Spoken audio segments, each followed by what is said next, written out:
A right triangle-shaped object with mass m is pushed against a vertical wall.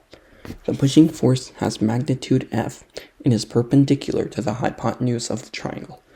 The object is in static equilibrium. What are the normal force and static friction force from the wall? So we can very quickly draw a free body diagram for this. So trying to draw a straight line. Here is the wall, and this dot is going to represent our object. So now pointing out, we're going to have the normal force that's pushing it out from the wall. And pointing in, we have the force of the push. The push is actually coming at an angle that is perpendicular to the hypotenuse. So I'm going to draw it like this. This is F here, same thing, perpendicular. And then down we have the force of gravity, or mg, mass times gravitational acceleration. And then propping it up, we have the static friction force as it is pushed against the wall. So finding the normal force is actually pretty easy. We're just looking for the component that's perpendicular to the wall, pointing into it. That's equal in magnitude to the normal force.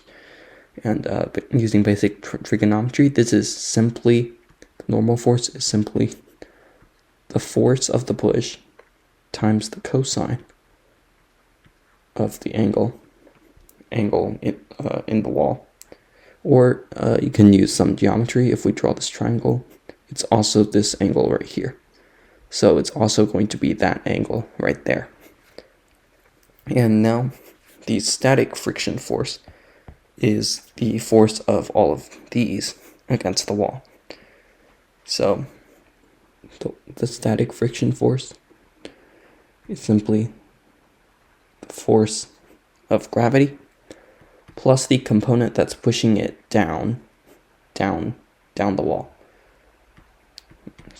which is simply, again with trigonometry, force times the sine of the angle.